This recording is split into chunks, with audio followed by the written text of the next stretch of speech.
Bom, se recentemente eu andei falando sobre péssimos negócios 0 km no universo de mercado premium automotivo, hoje vamos falar de carro usado, certo?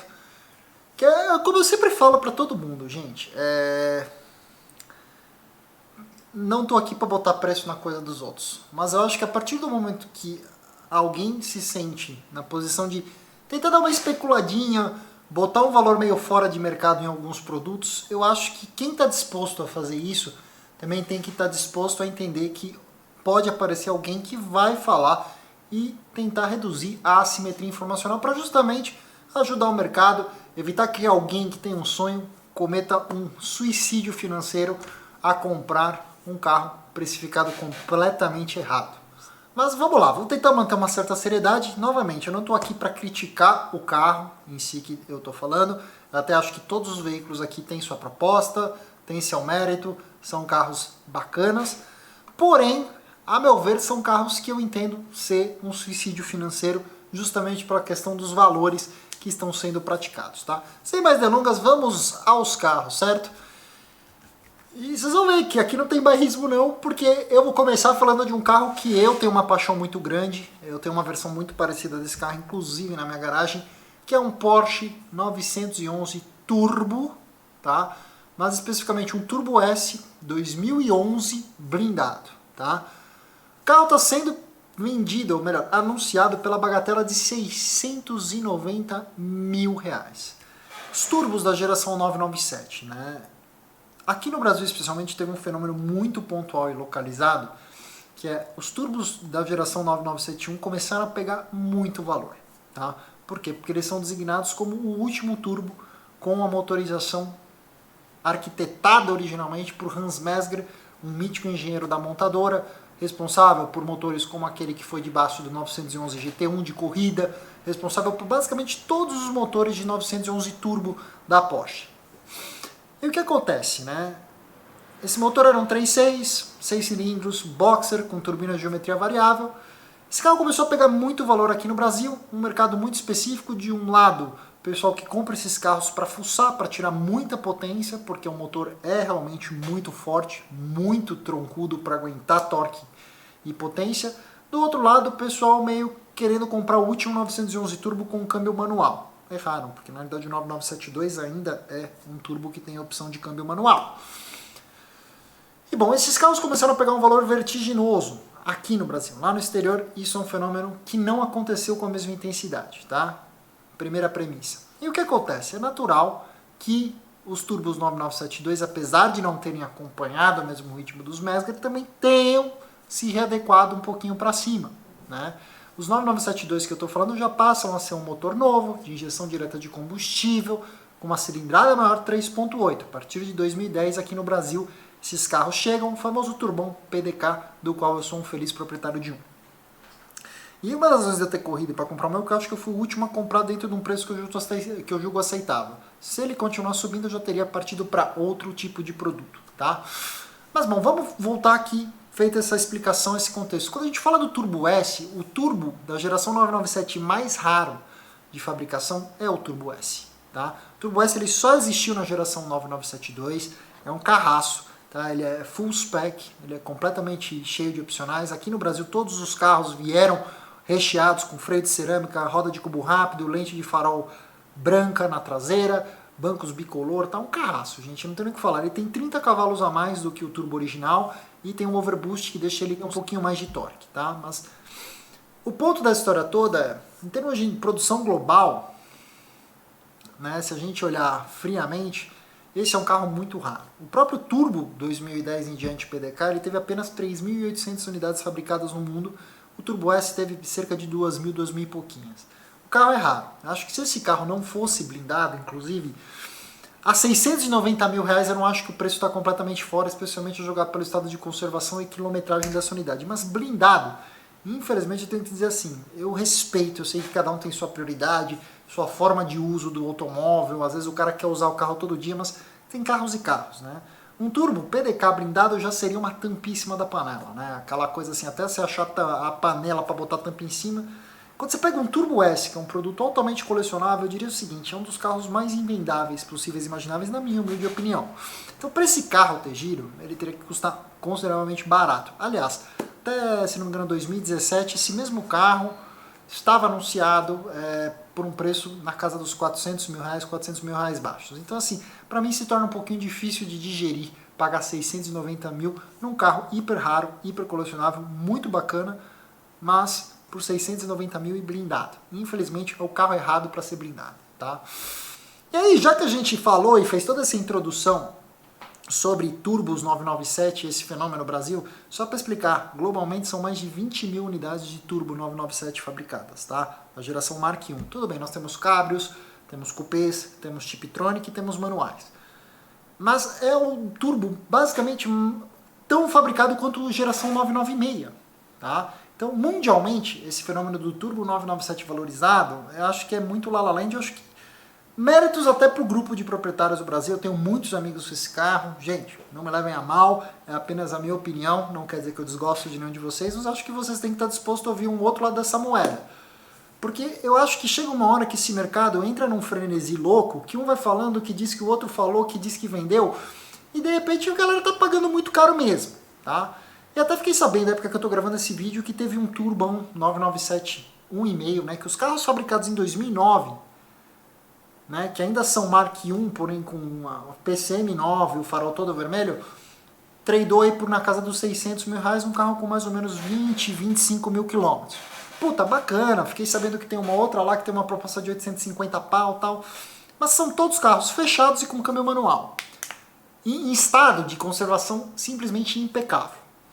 Aí o que acontece? De repente aparece alguém que quer surfar essa mesma onda. Então o próximo carro que eu acho que é um suicídio financeiro é comprar um desses carros com uma capota soft, ou um cabrio. Existe um velho ditado, eu mesmo quando estava para comprar meu turbo, apareceram alguns cabrios para mim, né? E eu sempre flertei com a ideia, cara, assim, vamos lá, eu gosto de usar o carro em track day, gosto de ir pra pista, mas vamos lá, 98% do meu uso é em rua e ter a opção de baixar a capota seria meio que intrigante e interessante. Mas assim, o mercado de 900 turbo ele é hiper bairrista, tá? O Carreira ser conversível até que vai bem, é mais aceitável. O Turbo, que é um carro de performance, ser conversível, tem um certo preconceito com relação à segurança, tem um preconceito da galera que mesmo com a capota fechada não é um carro para andar em pista. Então assim, não é um carro bem quisto do mercado, não vale a mesma coisa que um desses carros fechados manuais em estado impecável. E de repente aparece uma 2007-8, tá? Com anunciado também por 690 mil reais. Lembrando que a coisa de um ano atrás, exatamente um ano da época que a gente está gravando esse vídeo, os últimos turbo cabrios foram vendidos na casa, até teve carro que ficou em 2017 para 18 um ano à venda, carros com 17 mil quilômetros e não vendiam, 350, 360, 370 mil reais.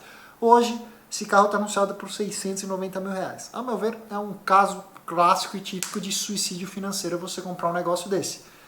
Entenda, o turbo cabrio não tem o mesmo mercado do turbo fechado.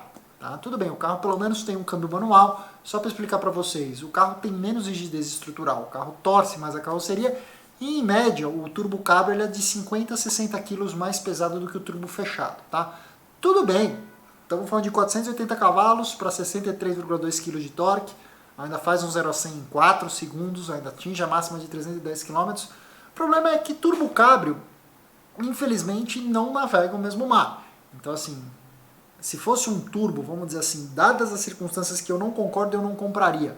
Fosse um turbinho desse aqui, fechado, impecável, beleza. E outra, muito cuidado com os fubás maquiados, tá? A geração 997 da Porsche, a coisa mais fácil do planeta é tombar a quilometragem desses carros, tá? Tem até uma brincadeira que muitos usam que assim, que nenhum turbo desses passa de 26 mil quilômetros ou de 32 mil quilômetros. Não estou falando que é a regra, eu particularmente acho isso completamente inaceitável, mas fique muito atento, preste muita atenção em estado de conservação do veículo. Novamente, a história do pré-compra, imprescindível. Tem que entender o real estado de conservação desses carros. Entenda uma coisa, quem tem turbo usa, e não usa devagar. Então, assim, suspeite de quilometragens relativamente baixas, especialmente se você prestar atenção no carro e ver que tem algumas coisas que não são compatíveis com aquela quilometragem, tá? E bom, ainda no universo Porsche, e aí é um carro que eu vou falar que é caso específico dessa unidade, Tô falando de um Cayman GT4 2016, vocês estão vendo anúncio na tela. Cara, não consegui entender por que especificamente essa unidade vale 700 mil reais.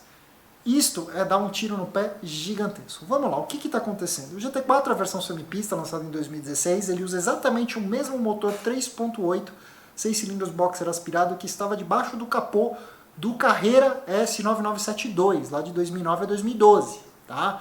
Não é nem o powertrain da Carrera GTS, né, que tinha 411 cavalos. Mas segue o jogo. Tá? Estamos falando de 385 cavalos para 42,8 kg de torque. O carro é sublime, eu já tive a chance de dirigir, conheço o produto como ninguém, até quero gravar um desses para trazer para vocês.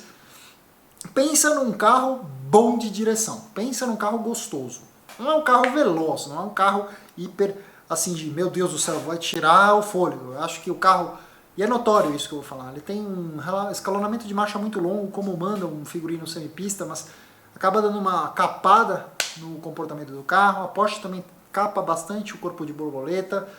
Então, assim, é um carro que foi capado por uma questão de não atropelar mesmo o GT3 e apenas a opção de câmbio manual. Na minha opinião, o melhor câmbio manual já fabricado é este que está no GT4, que também está na GT3 991 Mark II, que também está no 911R.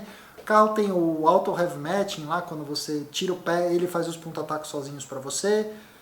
Mas essa unidade em si, o que está acontecendo? Né? Eu vejo que eles estão tentando segurar um pouco de preço. Eu sei que bons Cayman GT4s foram negociados abaixo de 500 mil reais em tempos muito recentes. O carro tem algumas... O carro é um só, mas a questão é o pacote de opcionais. Né? O pacote mais caro seria um carro com freio de cerâmica, bancos concha, né? A lá 918 Spider, que o pessoal fala que é o banco do 918, tá? Com gaiola, todo o racing harness. Né? Esse é o carro mais caro. E você tem carros com freio de aço, com banco standard, sem nada muito ostensivo nesses opcionais, que teoricamente custa mais barato. Tá? A diferença de preço de um para outro, até se você botar em conta o uso, quanto custariam esses opcionais, vamos falar que entre 50 e 60 mil reais de diferença para um carro totalmente recheado para um carro mais standard. Tá? E rolou uma boataria aí que o 718 GT4, que é a nova geração, que dessa vez vai ter um motor completamente único e desenvolvido para ele, que é o famoso 4.0 6 cilindros boxer aspirado, que vem do Carrera sem as turbinas, é estrocado e tem 420 cavalos, não vai chegar no Brasil com câmbio manual. Então todo mundo que tem esse primeiro GT4 tá, oh meu Deus do céu, meu GT4 é manual, então ele tem que valer muito dinheiro. E se a Porsche resolver trazer e atender demanda o 718 GT4 manual, o gato vai subir no telhado. Tá? Então assim, quem está tentando achar que o GT4 vai segurar preço porque é o último manual, vai ficar meio assim, com o burro na água, porque não vai fazer sentido. Porque possivelmente o 718 GT4 com câmbio manual vai custar algo na casa de 650 mil reais ali, na vizinhança desse número.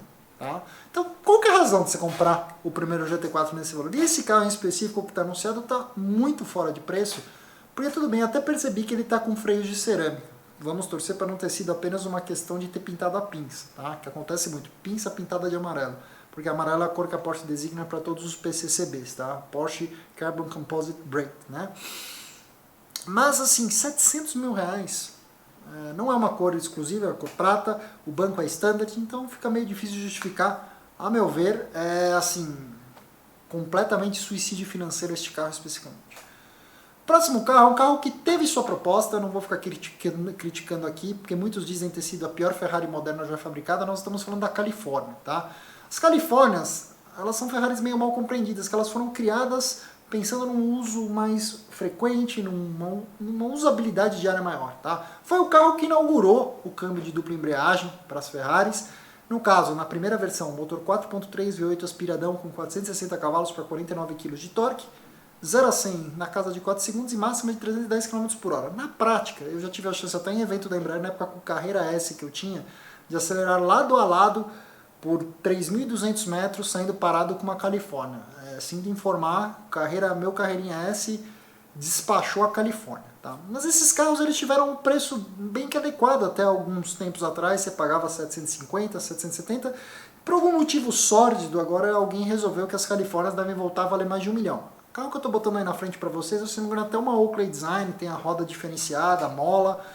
Mas gente, 1 milhão e 170 mil reais numa Califórnia, desculpa, compra uma 458. sendo muito franco, se qualquer 458 na vizinhança desse valor é muito mais automóvel, uma proposta financeira muito mais adequada em termos de preservação patrimonial. Califórnia nunca vai ser um carro colecionável, é um carro de uso e não é uma Ferrari benquista no histórico da montadora. Tá? Tem sua proposta, não dá para xingar, mas não é exatamente o que você espera daquele semblante puro Ferrari. Tá? Que nem como a Ferrari 456 na década de 90, que nem como a 348, entendeu? São carros assim meio mal compreendidos, que têm suas qualidades, mas que não são queridos e nunca serão.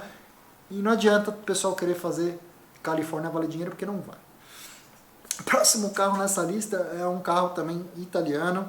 Eu já falei na versão dos motores dos carros 0 km sobre a Maserati Gran Turismo Zero à venda atualmente, que está lá disponível em 2018 por 1,7 milhões de reais.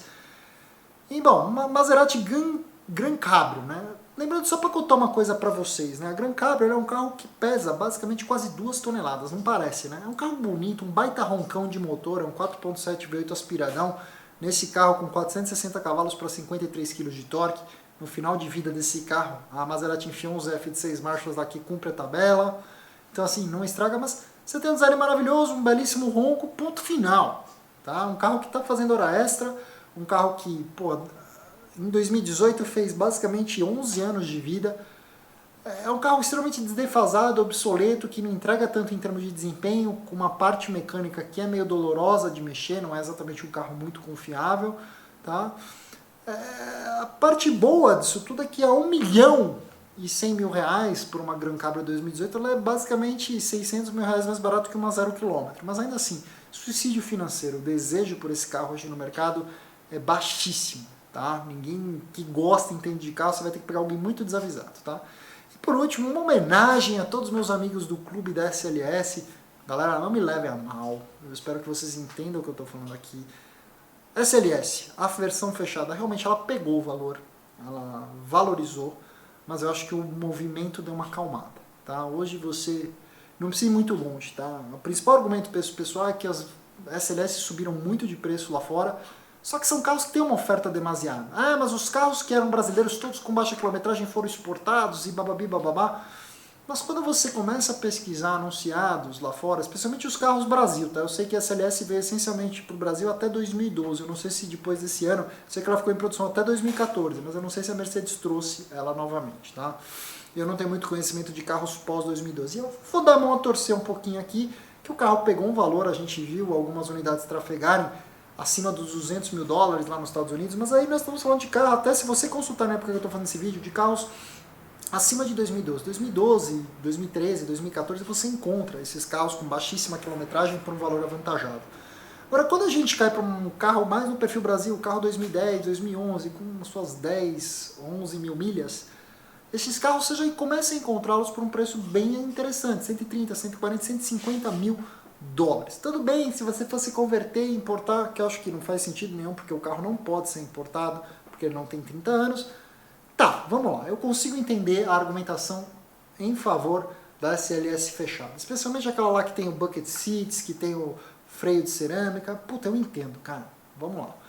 Mas, por outro lado, o que eu não consigo entender é, nesse aspecto, dando a mão a torcer pro William, eu acho a SLS um carro legal per se. Eu gosto do motor, gosto do design do carro, seja ela fechada, seja ela Roadster. Mas a Roadster não tem o apelo. Tá, pronto, William, pode concordar, fica feliz, aí estoura o rojão. Porque, cara, tem um cara que está anunciando uma SLS Roadster por 1.250.000 reais, cara. Não fecha essa conta. De verdade, aí eu acho que realmente é La La Land demais. Eu acho que se você tem uma tara, é o que eu sempre falo, mais vale o gosto que dinheiro no bolso, às vezes você tem um desejo de grávida para um determinado veículo. Se você vai fazer um investimento, você acha e localiza, a época que eu estou gravando esse vídeo, eu acho, não sei se já vendeu, tem uma SLS com 320 km a venda. Tá? O carro é praticamente 0 km. Eu compraria esse carro nesse valor? Não. Eu adoro o SLS, acho ele um carro legal de andar. Acho que, como automóvel, ele tem um tchan, ele tem um intangível muito grande, a questão de como você abre a porta, ronco de motor, o feeling, a visão que você tem do carro. O carro é legal, cara. O carro é legal. Eu cogitei ter um carro desses na minha vida na época que eles custavam um preço compatível com o que eu queria de um 911 Turbo. Tá? Falei, porra, talvez seja uma coisa distinta, diferente. Você vê, nós estamos falando isso de 2015, 2016. Eu cheguei a ter uma 2011 fechada na minha mão por 370 mil reais. Na época a volta era mais ou menos assim, a proposta que eu tive na mão era interessante, fechava a conta, tá? Mas no final eu falei, cara, eu gosto mais de ter um Porsche 911. Se eu vou atrás de alguma coisa, eu vou atrás de um turbo mesmo. Eu fiquei na minha, fiquei quieto e acabei não comprando um carro desse, tá? Acho legal pra caramba. Até 500 mil reais é uma proposta de automóvel assim incrível, tá? Acima desses valores é muito uma questão pessoal, do frenesi, do como o carro faz a pessoa se sentir. Agora o Roadster é 1,2 milhões, desculpa, o carro tem porta convencional, capota de lona. Sinto informar, eu acho, minha humilde opinião, que é um carro que está tentando surfar uma onda especulativa, esse anúncio especialmente. Não acho que é o valor adequado, porque o Roadster não tem a mesma importância, o mesmo significado que as fechadas, meus amigos. Bom, se você gostou do vídeo, deixa um like, me conheceu, não se esqueça de se inscrever, ativa a notificação no sininho para não perder tudo de novo que eu faço por aqui. E bom, quero saber a opinião de vocês, esqueci de alguma coisa? Deixa aí no comentário. Nessa tela final vocês podem ver os 3 últimos vídeos que eu fiz falando de burradas, de suicídios financeiros na compra de automóveis premium para sedãs, esportivos e SUVs 0 km.